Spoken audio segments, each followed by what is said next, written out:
लीजिए वो गौरवान्वित अवसर हमारे बीच में आ गया है। प्रदेश के यशस्वी मुख्यमंत्री परम आदरणीय डॉक्टर मोहन यादव जी हमारे बीच पहुंच रहे हैं। मैं चाहूंगा एक बार जोरदार तालियां आपके लिए बजाएं, अपने स्थान पर खड़े होकर उनका स्वागत करें। प्रदेश के ऐसे यशस्वी मुख्यमंत्री जिनके मार्गदर्शन में हम नित्य नए सोपान चढ़ रहे हैं, फ्लाईओवर को लोकार्पित होते देखने जा रहे हैं। प्रदेश के यशस्वी मुख्यमंत्री आदरणीय डॉक्टर मोहन यादव जी के कर कमलों द्वारा आपके साथ लोक निर्माण मंत्री मध्य प्रदेश शासन आदरणीय श्री राकेश सिंह जी, और अब हम लोकार्पण अवसर की तरफ बढ़ रहे हैं। आदरणीय मुख्यमंत्री महोदय के द्वारा रिमोट के माध्यम से इस अद्भुत अवसर को जीवंत किया जाएगा, लोकार्पित किया जाएगा। ये विशिष्ट फ्लाईओवर रिमोट आदरणीय मुख्यमंत्री महोदय के हाथ में है, उनके कर कमलों से तालियां बजाइए जोरदार तरीके से। शहर का सबसे बड़ा फ्लाईओवर आज लोकार्पित हो रहा है।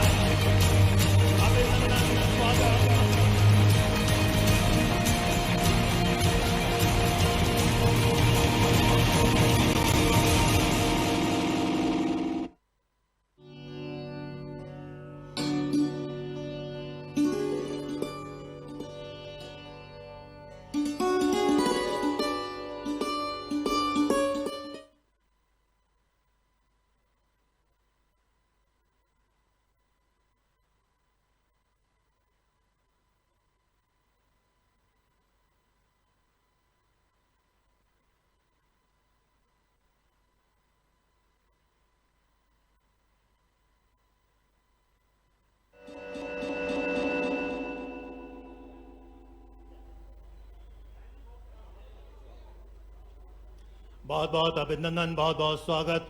करीब 3 किलोमीटर का ये रास्ता शहर के यातायात प्रबंधन के लिए एक नया मापदंड स्थापित करने जा रहा है।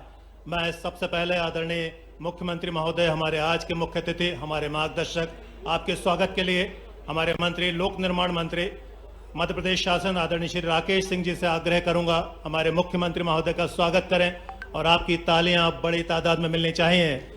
हमारे प्रदेश के मुखिया का स्वागत हम इस विशेष प्रांगण में कर रहे हैं।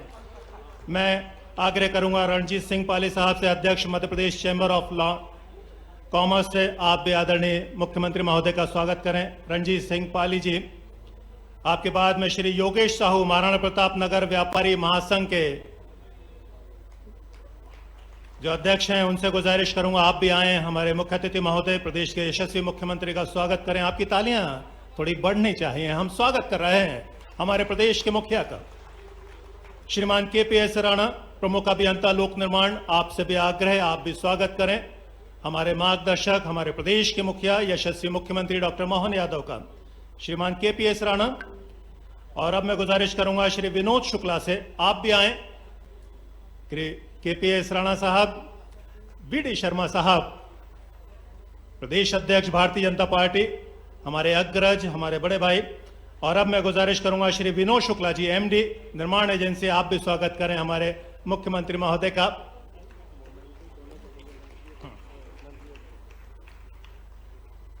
एक यादगार स्मृति चिन्ह देना चाहते हैं श्रीमान योगेश साहू और श्री रणजीत सिंह पाली जी। ये स्मृति चिन्ह है इस अवसर पर अध्यक्ष Madhya Pradesh chamber of commerce और महाराणा प्रताप व्यापारी महासंघ की तरफ से।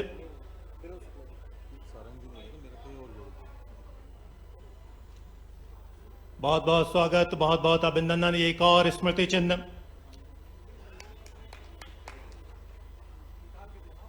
एक अभूतपूर्व अवसर है। शहर के यातायात प्रबंधन में एक मील का पत्थर साबित होना है आज का दिन। मैं स्वागत के क्रम को आगे बढ़ाऊंगा। मंत्री लोक निर्माण विभाग श्री राकेश सिंह जी के स्वागत के लिए मैं KPS राणा जी से आग्रह करूंगा, प्रमुख अभियंता लोक निर्माण, आप आगे आए, स्वागत करें आदरणीय श्री राकेश सिंह जी का। आदरणीय श्री BD शर्मा साहब के स्वागत के लिए एक बार फिर मैं आग्रह करूंगा संजय मस्के जी आगे आए, मुख्य अभियंता, हमारे प्रदेश अध्यक्ष भारतीय जनता पार्टी, आपका स्वागत करें। हमारे बीच हैं शहर की प्रथम नागरिक श्रीमती मालती राय, आपके स्वागत के लिए आदरणीय, आपके स्वागत के लिए श्री BP वोरा से, हमारे बीच पूर्व प्रोटेम स्पीकर और महापौर जी का स्वागत हो रहा है और आपकी तालियों की आवाज थोड़ी सी कम है। आदरणीय श्री रामेश्वर शर्मा जी, आपके स्वागत के लिए श्री जीपी वर्मा जी, और यहाँ आदरणीय रामेश्वर शर्मा जी स्वागत कर रहे हैं। डॉक्टर मोहन यादव जी, हमारे प्रदेश के मुखिया, यशस्वी मुख्यमंत्री, आपके साथ जिला अध्यक्ष रविंद्र रते। आज बड़ा दिन है और सभी बड़े विशिष्ट व्यक्तित्व हमारे बीच मौजूद हैं, हमारे लिए गौरव के पल हैं।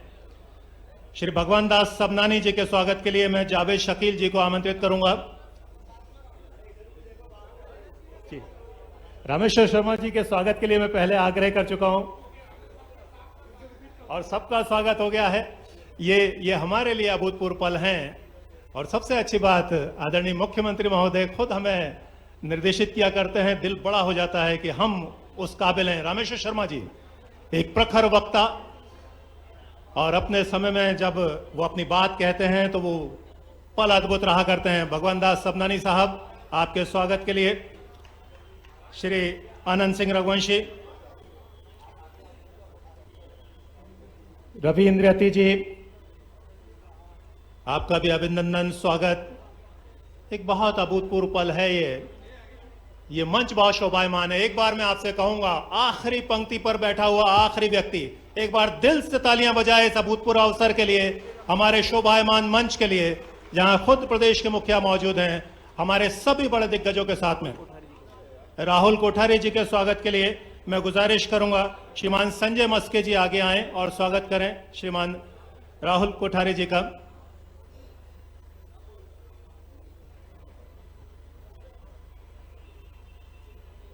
बहुत बहुत स्वागत, बहुत बहुत अभिनंदन। एक बड़ा अवसर, इस बड़े अवसर को किस तरीके से तैयार किया गया और कैसे ये नया स्वरूप लेकर सामने आया। मैं गुजारिश करूंगा इस फ्लाईओवर का संक्षिप्त तकनीकी प्रतिवेदन और स्वागत उद्बोधन के लिए श्रीमान केपीएस राणा साहब से आप आए, स्वागत उद्बोधन दें। आदरणीय श्री केपीएस राणा साहब।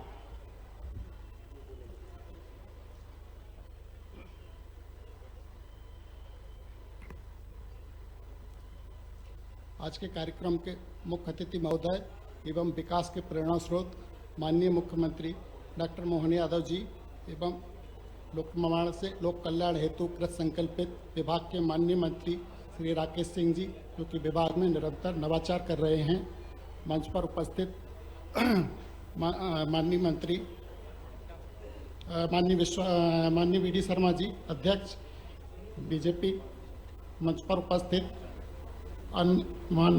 गणमान्य जनप्रतिनिधिगण एवं विधायक जी श्री भगवान दास सबनानी जी, माननीय श्रीमती मालती राय जी एवं उपस्थित सम्मानीय जनप्रतिनिधिगण, अधिकारीगण एवं आज के कार्यक्रम में पधारे हुए समस्त अतिथियों का लोक निर्माण विभाग की ओर से स्वागत एवं अभिनंदन करता हूँ। गायत्री मंदिर से गणेश मंदिर तक फ्लाईओवर, जो कि भोपाल में पहला 4 लेन एलिवेटेड कॉरिडोर है, जिसकी कुल लंबाई 2.9 किलोमीटर तथा चौड़ाई 15 मीटर है। कार्य पर कुल लागत राशि 153.21 करोड़ आई है। इसका लोकार्पण आज दिनांक 23/1/2025 को माननीय मुख्यमंत्री जी के कार्यक्रमों द्वारा संपन्न हुआ है। इससे भोपाल के रहवासियों को यातायात में सुविधा होगी तथा यातायात में लगने वाले समय एवं ईंधन की बचत भी होगी।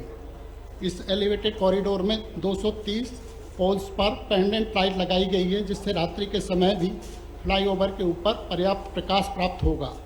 इन पोल्स के ऊपर प्रदेश में प्रथम बार किसी फ्लाईओवर के ऊपर मार्किंग लाइट सूचक लगाए गए हैं, जो कि फ्लाईओवर के 35 मीटर ऊपर तक किसी भी वायुयान, हेलीकॉप्टर को संकेत प्रदान करेंगे। इन लाइट को विभिन्न रंगों में प्रदर्शित करने हेतु DMX कंट्रोल भी लगाए गए हैं। इसके अतिरिक्त एलिवेटेड कॉरिडोर के नीचे की ओर 190 ब्रैकेट लाइट लगाई गई हैं, जिससे नीचे के पहुंच मार्ग पर पर्याप्त प्रकाश की व्यवस्था भी होगी। एलिवेटेड कॉरिडोर के निर्माण से विद्यानगर, शक्ति नगर, कस्तूरबा नगर, साकेत नगर, दानिश नगर, आशमा मॉल, एम्स एवं अनेक रहवासी क्षेत्रों के साथ नर्मदापुरम, जबलपुर मार्ग पर आने जाने वाले यातायात को सीधा, सुलभ आवागमन की सुविधा उपलब्ध होगी। निर्माण से DB मॉल, वार्ड ऑफिस, प्रगति पेट्रोल पंप, मानसरोवर, चौराहे जैसे अति व्यस्त मार्गों पर यातायात का दबाव कम हो जाएगा। इस एलिवेटेड कॉरिडोर से कुल यातायात का 60% आवागमन सुगम होगा। फ्लाईओवर के निर्माण कार्य में विभाग के इंजीनियर्स एवं संविदाकार श्री विनोद कुमार शुक्ला का भी विशेष सराहनीय योगदान रहा है। माननीय मुख्यमंत्री जी एवं माननीय मंत्री जी लोक निर्माण विभाग द्वारा इंफ्रास्ट्रक्चर विभागीय कार्यप्रणाली में गुणवत्ता एवं गति के सुधार हेतु किए जा रहे नेतृत्व की मैं सराहना करता हूँ। धन्यवाद।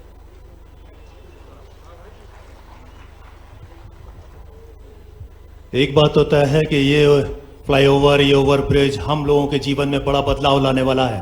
बदलाव और भी आएगा जब हमारे अतिथिगण हमें संबोधित करेंगे। मैं पूरे सम्मान के साथ आमंत्रित कर रहा हूं पूर्व प्रोटेम स्पीकर विधायक हुजूर आदरणीय श्री रामेश्वर शर्मा जी को हमें उद्बोधित करें, हमें बताएं आज का दिन क्यों महत्वपूर्ण है। आदरणीय श्री रामेश्वर शर्मा जी।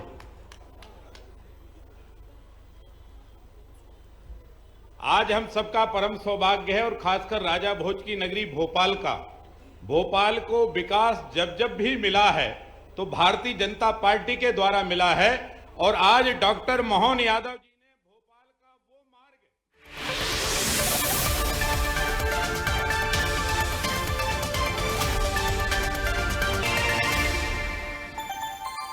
हर रोज हो जाता हूँ लेट, साफ नहीं होता है मेरा पेट। अब भी मजा आएगा ना वीडियो। पेट दबा, रोग दबा, सबको पता, फिर तुझको नहीं क्यों पता। अबे घोचू, अखा इंडिया को मालूम है, पेट दबा, हर रोग दबा, एक जगह। ठीक हो गए तुम? राम राम डॉक्टर साहब। अरे बंसी, पूरे 1.5 महीने बाद आए हो। डॉक्टर साहब, स्वास्थ्य को लेकर जो समस्या थी वो धीरे धीरे अपने आप ठीक हो गई।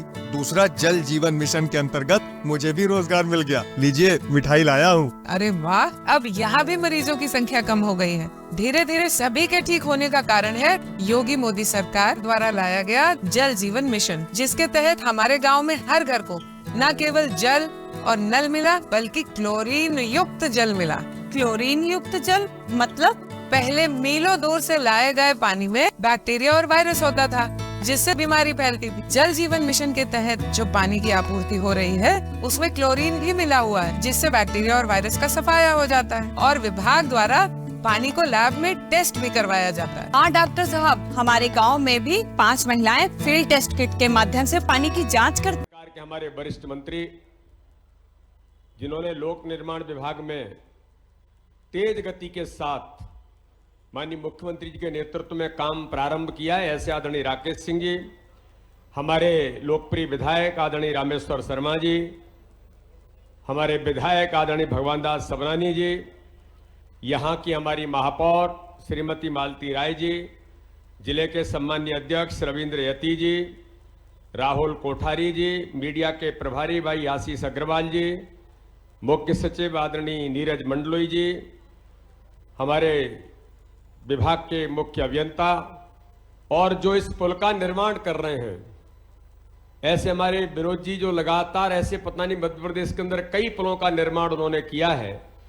तो आज के इस अवसर पर मैं सभी भोपाल वासियों को, माननीय मुख्यमंत्री जी को, आप सबको इस बात के लिए बधाई और शुभकामना देता हूं कि एक इंफ्रास्ट्रक्चर में एक नई सौगात आज माननीय मुख्यमंत्री जी भोपाल की राजधानी में जोड़ रहे हैं और तेज गति के साथ जिसका निर्माण हुआ है।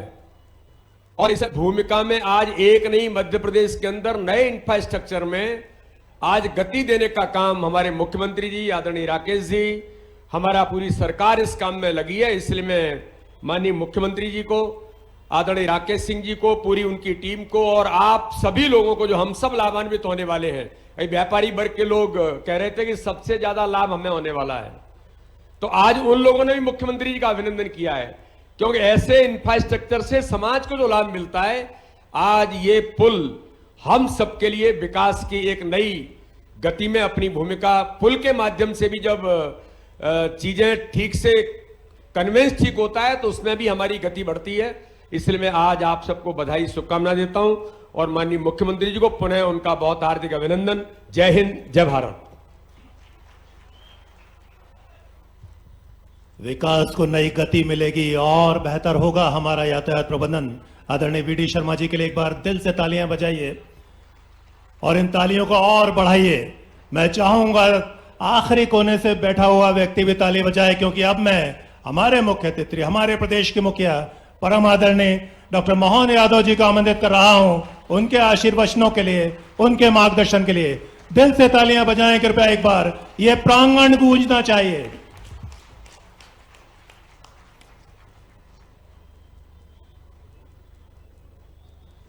बोले गजानन गणपति महाराज की, माँ गायत्री मैया की। डबल जी लगी है भाई, छोटी मोटी थोड़ी लगी है।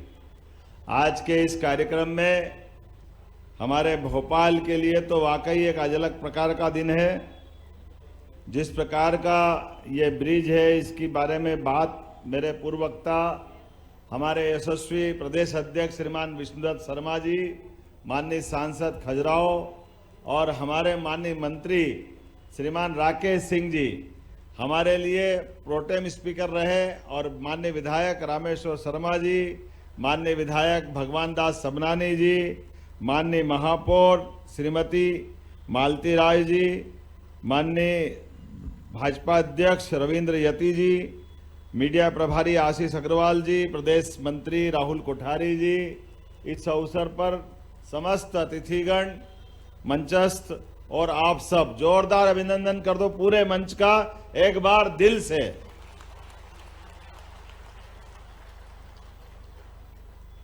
आज नेताजी सुभाष चंद्र जयंती है और नेताजी सुभाष चंद्र जयंती कई अर्थों में आज सार्थक हो रही है। मैं आज के इस अवसर पर जब इस ब्रिज का लोकार्पण की बात कर रहे हैं, हमारी ये राजधानी सच में देश के कई राज्यों के अंदर अपने अपने ढंग की राजधानी है, लेकिन ये बात तय है जब बाकी कई सारे राज्य के राजधानी वाले लोग या नेता मिलते हैं, उनने कहा जितनी सुंदर भोपाल है इतनी कोई नहीं है। इस बात का आनंद हम सबको भी और देशवासियों को भी, और कई कई कारण से ये आनंद और बढ़ता जा रहा है। सह अस्तित्व की भावना, जियो और जीने दो की भावना हमारे भोपाल और मध्य प्रदेश वासियों के लिए। मैं बीते कल महाराष्ट्र की सांस्कृतिक राजधानी पुणे में था और पुणे में कई सारे लोगों ने कहा, बड़े पैमाने पर इन्वेस्टर समिट की जब यहां बात आ रही है तो कई सारे लोगों ने कहा है कि अब बदले दौर में जिस प्रकार का समय चल रहा है, वाकई में मध्य प्रदेश का समय आया है। ये समय की ही प्रतीक्षा थी। जोरदार अभिनंदन करें इस बात के लिए जब मध्य प्रदेश बहुत तेज गति से आगे बढ़ने वाला और लगातार बढ़ रहा है। आज जब जैसे ब्रिज की बात करते हैं, ये ब्रिज वाकई में इतना बड़ा ब्रिज है और इतनी कठिनाइयों के बाद बना है। मुझे बताया गया है कि लगातार रात भर काम करना पड़ते, क्योंकि दिन में इतना समय इतना ट्रैफिक चलता था, एजेंसी काम ही नहीं कर पा रही थी। लगातार इन सारे बीचों में से, अपने इतने व्यस्तम मार्केट में से कोई ब्रिज बने तो वाकई कितनी परेशानी होगी। फिर कोलार पाइपलाइन की शिफ्टिंग हो, मेट्रो प्रोजेक्ट के अपने अलग कष्ट थे, लगातार इंक्रोचमेंट हुआ, ट्रैफिक का संचालन करना। लेकिन सारी चुनौतियों के बाद जब जागे तब सवेरा। हमें इस बात की आनंद है कि आज ये ब्रिज का लोकार्पण अगर हो रहा है तो हमारे लिए दो कारण से इसका और महत्व बढ़ता है। एक तरफ सुभाष चंद्र बोस, आज सुभाष जी की जयंती है, जो सुभाष सेतु से मिलेगा। जोरदार अभिनंदन करो, नेताजी सुभाष चंद्र बोस अमर रहे। जरा जोर से हुंकार भर के आवाज के साथ निकलना चाहिए, नेताजी सुभाष चंद्र बोस अमर रहे। तो एक तरफ नेताजी सुभाष चंद्र बोस का सुभाष सेतु से इसका मिलन होगा, एक तरफ वीर सावरकर सेतु, उससे इसका मिलन होने वाला है। वीर सावरकर, नेताजी सुभाष चंद्र बोस, ये वो महान व्यक्तित्व है आजादी के पहले। जैसे अच्छी जब परमात्मा समय देता है तो कई प्रकार की अनुकूलता बनाता है। 20वीं शताब्दी में हमारे पास एक से बढ़कर एक ऐसे नायक हुए हैं जिनके भरोसे से हम अपने उनके सबके जीवन के एक एक पक्ष को देखो तो वाकई लगेगा कि हाँ, ये हमारे देश के नायक है। अब नेताजी सुभाष चंद्र बोस जिनने तय किया कि मैं इस देश की आजादी के लिए लड़ूंगा, लेकिन देश के युवाओं का भी मान सम्मान बढ़ाते हुए और अंग्रेजों के लिए चुनौती देते हुए कि भारतीय खून हल्का नहीं है, भारतीय लोग हल्के नहीं है, इसलिए उनने तय किया। उस समय आज आईएएस की एग्जाम होती है, उसमें आईसीएस की होती थी, और आईसीएस की एग्जाम वर्तमान के भारत, अभी वर्तमान के पाकिस्तान, अफगानिस्तान, पूरे एशिया के कई देशों से मिला करके बच्चे उसमें बैठते थे और पास होकर के अंग्रेजों के अफसर बन करके राज शासनों की व्यवस्था, देश की व्यवस्था में काम करते थे। ऐसे में नेताजी ने कहा, ये अंग्रेज बहुत घमंड करते ना, ये परीक्षा में पास होने वालों को नौकरी देते, उनकी परीक्षा में भी पास होऊंगा और लात मार करके उनकी डिग्री को फाड़ के फेंकूंगा कि मुझे देश सेवा करना है और भारतीय लोगों का सम्मान बचा के रखना है। कोई सोच सकता 1923 में सुभाष चंद्र बोस ने ना केवल वो एग्जाम पास की बल्कि प्रावीण्य सूची में पास की, और प्रावीण्य सूची में पास करने के बाद भी उन्होंने अंग्रेजों की गुलामी नहीं की, कोई सरकारी नौकरी नहीं की, देशभक्ति की राह पे बढ़ते हुए लगातार अपने माध्यम से, और हमारा मध्य प्रदेश तो और आनंद में है। माननीय राकेश सिंह जी जबलपुर से आते हैं, हमारे अध्यक्ष जी की ससुराल भी जबलपुर है, माननीय विष्णुदत्त शर्मा जी की, हमारा जावालीपुरम, उस नगर में पूरे देश ने देखा और दुनिया ने देखा कि जनता के दिलों पे राज करने वाला नेता कैसे होगा, और उस जनता के अपने विश्वास के भरोसे से कांग्रेस के नेतृत्व के सामने देश की चुनौतियों को पहचानते हुए नेताजी सुभाष चंद्र बोस ने कांग्रेस के राष्ट्रीय अध्यक्ष का चुनाव लड़ा, और हमें गर्व है वो सर्वाधिक मत से जीते गए। ये नेताजी सुभाष चंद्र बोस का अपना जनाधार था। लेकिन दुर्भाग्य के साथ कहना पड़ रहा है, कांग्रेस के कष्ट ये कि जब कोई अच्छा व्यक्ति उनके साथ खड़ा हो, वो अच्छे व्यक्ति को जब तक घर नहीं बिठा दे तब तक कांग्रेस चैन से नहीं बैठती। ये अतीत का कालक्रम है, और कांग्रेस ने वही किया। अंततः नेताजी सुभाष चंद्र बोस जो चुनाव से जीते हुए थे, उनको इस्तीफा देके बाहर आना पड़ा। आज एक और महत्व की बात इसी आधार पर जोड़ता हूं, डॉक्टर भीमराव अंबेडकर जी को भी याद करो।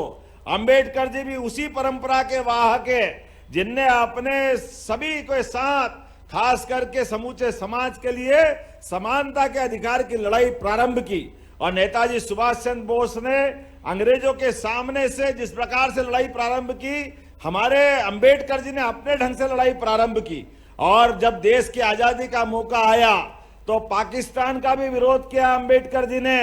अंबेडकर जी ने कई विषय सामने रखे, धारा 370 भी नहीं लगना चाहिए थी, लेकिन दुर्भाग्य से हमारे पहले प्रधानमंत्री जी ने ये सारे काम करते गए जिसका अंबेडकर जी ने विरोध किया।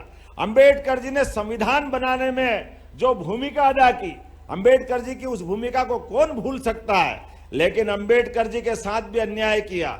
जब मंत्रिमंडल में बनाने का मौका आया तो अंबेडकर जी को जिसकी योग्यता उनको थी, उद्योग मंत्रालय, लेबर डिपार्टमेंट, ये काम उनको नहीं दिया, उनको हल्का काम दिया। लेकिन उसके बाद भी उनको चुनाव भी नहीं जीतने दिया। आज कांग्रेस के लोग वोट के लालच में मध्य प्रदेश में आकर के महू से यात्रा निकालने का सपना देख रहे हैं। अरे भाई, पहले अपने पुराने पापों का हिसाब रख लो, आप अपने अंदर झांक के देखो। अंबेडकर जी के साथ जितना अन्याय कांग्रेस के लोगों ने किया, अंबेडकर जी लोकसभा चुनाव लड़ने गए तो अंबेडकर जी को चुनाव में हरवाया। उनकी पार्टी के 2 लोग लड़े के जीते थे, एक जगह उपचुनाव करवाया तो अंबेडकर जी फिर उपचुनाव लड़ने गए तो माननीय प्रधानमंत्री नेहरू जी वहां भी गए और वहां भी चुनाव हरवाया। अंबेडकर जी को जीते जी कोई पुरस्कार नहीं दिया, जो उनको हरा के चुनाव जीता उसको पद्म विभूषण दिया। ये कांग्रेस का काला कारनामा है। और आज ये बगुला भगत बनकर के सबके बीच में अंबेडकर जी का चेहरा लेके आ रहे हैं, शर्म आना चाहिए। मुझे गर्व है हमारे अपनी पार्टी पर यशस्वी प्रधानमंत्री श्रीमान नरेंद्र मोदी जी पे जोरदार अभिनंदन करो, जिनके माध्यम से अंबेडकर जी के 5 तीर्थ की स्थापना की। मुझे इस बात की प्रसन्नता है कि अंबेडकर जी को लेकर उनके जन्म स्थान पर भी हमने वो पवित्र धाम बनाने का प्रयास किया। अंबेडकर जी ने जहां दीक्षा ली उसका भी स्मारक बनाने का काम किया। अंबेडकर जी का जहां हमने उनका अपना जीवन का संघर्ष निकला, जहां उनने शरीर छोड़ा, जहां इंग्लैंड में पढ़ने गए, ये पांचों स्थानों को पवित्र धाम बनाने का काम हमारी भारतीय जनता पार्टी और माननीय प्रधानमंत्री हमारे श्रीमान नरेंद्र मोदी जी ने किया। ऐसे में आज जब हम ब्रिज बना रहे हैं तो ब्रिज में अंबेडकर जी बीच में आते हैं, उनकी प्रतिमा थोड़ी इस आधार पे हम उनको स्मरण करेंगे कि अंबेडकर जी को लेके हमारी सबकी श्रद्धा अत्यंत है। इसलिए इस ब्रिज का नामकरण भी डॉक्टर भीमराव अंबेडकर करने की घोषणा करते हैं। अंबेडकर जी के इतने बड़े योगदान को अगर समाज याद नहीं रखेगा तो कौन याद रखेगा। भोपाल के साथ भी अन्याय किया सदैव। 56 से राजधानी बनी लेकिन भोपाल को गांव बना के रख दिया। भोपाल के विकास के मामले में कोई योगदान नहीं। सच में कहा रामेश्वर जी ने, भोपाल के अंदर वीवीआईपी अगर वीआईपी रोड बनाया तो माननीय पटवाजी के टाइम पे बना। विकास के दरवाजे अगर खुले तो भाजपा के कारण से खुले। मुझे इस बात की प्रसन्नता है ये ब्रिज भी हमारे समय बना और बहुत जल्दी जोरदार अभिनंदन करो, बेरागढ़ वाले ब्रिज का लोकार्पण भी करेंगे 1-1.5 साल के अंदर। ये भाजपा है, ये मेट्रो के पिलर, ये विकास के कारवां। और अभी इतना ही नहीं, मुझे बताया गया कि बावड़िया कला तरफ भी बहुत तकलीफ आती है। तो कल हमारी अहिल्या माता की सांस्कृतिक और उस समय की राजधानी होलकर महाराज की महेश्वर में कल कैबिनेट है। और जब कैबिनेट है तो कैबिनेट में हम कई निर्णय करने वाले हैं। और कई निर्णय में एक निर्णय ये भी है कि बावड़िया कला में 180 करोड़ का नया ब्रिज बनाने की घोषणा की जाती है। भोपाल को लेकर के तो इतना काम करना है। और भोपाल केवल भोपाल के लिए नहीं है, भोपाल देश का दिल है, हमारी राजधानी है। इसे में हमारी राजधानी मध्य प्रदेश की, इसके विकास के लिए तो कोई तकलीफ नहीं। जितने प्रकार से सोचे उतना कम है। मुझे इस बात की प्रसन्नता है, बहुत जल्दी राजधानी वृहद परियोजना का नक्शा भी आने वाला है। और भोपाल केवल भोपाल नहीं, भोपाल के पास रायसेन, विदिशा, सीहोर सबको मिलाकर के, चारों जिले मिलाकर के वृहद राजधानी परियोजना पे भी सरकार बहुत जल्दी बड़ी योजना लेकर आने वाली है। भोपाल के लिए और पूरे प्रदेश के लिए विकास के ऐसे बहुत सारे काम, बहुत सारी प्लान बनाए हुए हैं। आज के इस अवसर पर जब हम अपनी कल कैबिनेट करने वाले हैं और ये अहिल्या माता का 300 जन्म शताब्दी वर्ष चल रहा है, एक ऐसी सुशासन की देवी जिनके शासनकाल की मिसाल दुनिया आज भी जानती, जिनने अपने जनता की भलाई के लिए जो जो हो सकता वो सब कुछ किया है। न केवल अपने राज्य को सुव्यवस्थित रखा बल्कि सांस्कृतिक रूप से भी पूरे दुनिया में होलकर साम्राज्य ने जो काम किया वो अद्भुत है।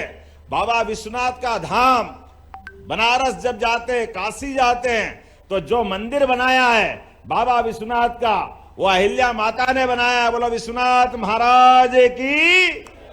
और केवल विश्वनाथ नहीं, सोमनाथ, रामेश्वरम, द्वारका, मानसरोवर, हर देवस्थान पर, हर पवित्र नदी के किनारे घाट, भूखों के भोजन की व्यवस्था के लिए अन्न क्षेत्र, किसानों की अच्छी खेती के लिए निशुल्क कुएं, अपने उनके बगीचे, जो जो कर सकती, माहेश्वरी साड़ी, कितने प्रकार से अहिल्या माता ने काम किया। और बहादुरी में पहली बार महिला सेना बनाने का काम भी अहिल्या माता के द्वारा किया गया था। ये गौरव भी उनने हमको दिलाया है। मैं ऐसी एक नहीं कई सारी बातों को बता सकता हूं, लेकिन क्या रानी दुर्गावती, क्या झांसी की रानी, क्या अहिल्या माता, ये सारी मातृशक्ति ने जो भारत का गौरव बढ़ाया है।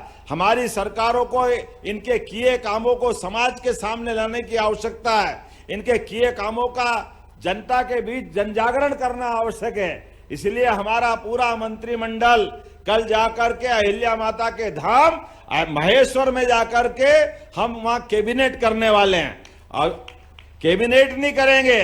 और आगे बढ़ करके हमारे यहाँ यशस्वी प्रधानमंत्री ने कल ही कहा कि बेटी बचाओ बेटी पढ़ाओ का 10 साल की योजना, ऐसे में 4 वर्ग है विकास करने के, महिला, किसान, युवा, गरीब, इन चारों वर्ग की बेहतरी के लिए हम काम कर रहे हैं। तो ऐसे में महिला शक्ति के लिए हमारी पूरी पॉलिसी बनकर के कल ही कैबिनेट में पारित होने वाली है। हमें इस बात का आनंद है।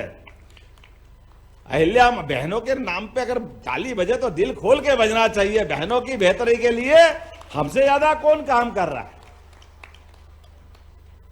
सावन में एक दिन आता है बहनों का रक्षाबंधन, जब पूर्णिमा होती है सावन की, लेकिन अपनी सरकार के माध्यम से लाडली बहना सहित सभी योजना की हर महीने रक्षाबंधन बनता है। यह भाजपा की सरकार है और यह हमारी भावना है। आज के इस अवसर पर बोलने के लिए बहुत सारी बातें हैं, लेकिन जिस प्रकार का समय चल रहा है, कितना सुंदर लगता है गायत्री माता से गणेश जी तक, कितना आपने ये भाव को व्यक्त किया है। और ये अगर दोनों मंत्र सिद्ध हो जाए, गायत्री मंत्र सिद्ध हो जाए और शुभंकर गणेश जी सिद्ध हो जाए, तो बचता क्या दुनिया में। हमने सारे नेताओं का जीवन चरित्र जो बताया है वो इसी में समाहित है। हमारे लिए परमात्मा की दया है आज का ये निर्माण कार्य का लोकार्पण, डॉक्टर भीमराव अंबेडकर का लोकार्पण, उनकी संविधान के प्रति किए गए काम, उनकी देशभक्ति के सभी प्रकार के किए गए कामों के प्रति हमारी सच्ची श्रद्धांजलि भी होगी। मेरी अपनी ओर से आज पीडब्ल्यूडी डिपार्टमेंट को इस मामले में बधाई देना चाह रहा हूं। कितने प्रकार से काम कर रहा विभाग, जोरदार अभिनंदन करो माननीय राकेश सिंह जी और पूरी सरकार के हमारे यशस्वी मंत्री और अधिकारियों का। और सारे विभाग धूमधाम से काम कर रहे हैं, निर्बाध गति से कर रहे हैं। लोगों को समझ में नहीं आ रहा है। कांग्रेस तो जब से हमारी सरकार बनी तब से कह रहे थे पैसे नहीं है, क्या होगा, इसका क्या होगा, लाडली बहना का क्या होगा। हमने कहा तुम रोते रहो रोते रहो रोते रहो और हमारे विकास के काम चलते रहे चलते रहे चलते रहेंगे। मेरी अपनी ओर से पुनः बधाई, बहुत बहुत धन्यवाद। भारत माता की जय। आदरणीय मुख्यमंत्री महोदय, आपके शब्द, आपकी ओजस्वी वाणी हमेशा हमारे प्रेरणा पुंज बना करते हैं। एक बार तालियां तो बजाइए, बताइए हम हमारे यशस्वी मुख्यमंत्री का स्वागत अभिनंदन कैसे करते हैं। बहुत बहुत आभार, बहुत बहुत धन्यवाद आदरणीय मुख्यमंत्री महोदय का। और अब मैं आभार प्रदर्शन के लिए शहर की प्रथम नागरिक महापौर भोपाल श्रीमती मालती राय को आमंत्रित कर रहा हूं। आपके सम्मान में भी तालियां हो जाएं एक बार। बोले भारत माता की, भारत माता की। आज के अंबेडकर फ्लाईओवर के लोकार्पण में प्रदेश के यशस्वी मुख्यमंत्री डॉक्टर मोहन यादव जी का मैं हृदय से धन्यवाद करती हूं और भोपाल की जनता को बताना चाहती हूं कि केवल फ्लाईओवर ही नहीं, माननीय मुख्यमंत्री जी द्वारा भोपाल के लिए एक 10,000 गायों की गौशाला के लिए सौगात दी गई है और वो गौशाला का निर्माण प्रारंभ हो चुका है। माननीय मुख्यमंत्री जी द्वारा लाल घाटी पर नमो उपवन के लिए करोड़ों की राशि दी गई है और वो करोड़ों की राशि के माध्यम से नमो उपवन फरवरी माह में 11 फरवरी को दीनदयाल जी की जयंती के दिन उसका भूमि पूजन का काम होगा और कार्य शुरू हो जाएगा। इसी तरह से माननीय मुख्यमंत्री जी ने ये संदेश देखा कि भोपाल के 7 प्रवेश द्वार है और जिस तरह से उज्जैन में प्रवेश द्वार बने हैं तो उसी तरह से भोपाल में भी प्रवेश द्वार बनना चाहिए। उसके लिए भी माननीय मुख्यमंत्री जी ने भोपाल को सौगात दी है। भोपाल वासियों की ओर से मैं आपका हृदय से धन्यवाद करती हूँ। माननीय हमारे अध्यक्ष, प्रदेश के अध्यक्ष भाई BD शर्मा जी, खुजराहो के सांसद जी का भी मैं हृदय से धन्यवाद करती हूँ। हमारे राकेश सिंह जी मंत्री लोक निर्माण विभाग के, आपका भी मैं हृदय से धन्यवाद करती हूँ। हमारे प्रदेश के महामंत्री दक्षिण पश्चिम के विधायक भाई भगवान दास सबलानी जी का भी मैं हृदय से धन्यवाद। जहां आज जीजी फ्लाईओवर जनता को सुपुर्द कर दिया गया है, यानी आज से जनता जीजी फ्लाईओवर का फायदा ले सकती है। लोकार्पण करते हुए मुख्यमंत्री डॉक्टर मोहन यादव, जहां पर यह कार्यक्रम आयोजित किया गया है, तस्वीरें आपको दिखा रहे थे।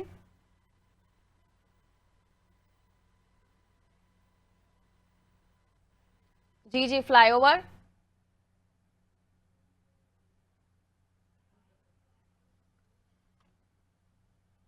जिसका आज लोकार्पण हो गया है।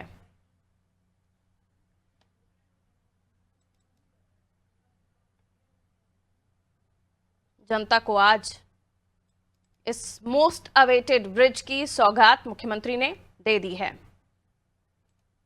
काफी लंबे समय से अटकलें थी कि आखिर कब इस ब्रिज को खोला जाएगा, क्योंकि देखिए इस ब्रिज के खुलने के बाद अब जो दूरी होती है वो काफी अब 5 मिनट तक ही अब आपकी रहेगी। अगर भोपाल का ये सबसे लंबा ब्रिज है जिससे 60% जो ट्रैफिक है वो होकर गुजरेगा। गायत्री मंदिर से गणेश मंदिर तक ये फ्लाईओवर बना और इसे अब अंबेडकर ब्रिज के नाम से जाना जाएगा। भोपाल के सबसे लंबे गणेश मंदिर से गायत्री मंदिर तक के फ्लाईओवर से ट्रैफिक की शुरुआत अब हो जाएगी। ब्रिज का उद्घाटन हो गया है। ब्रिज को अंबेडकर जी के नाम से अब जाना जाएगा। इस ब्रिज से एमपी नगर का 60% जो ट्रैफिक है वो कम होगा। 3.25 किलोमीटर ब्रिज से सिर्फ 5 मिनट में ये दूरी पूरी हो जाएगी। जो 30 मिनट में पूरी होती थी अब वो 5 मिनट ही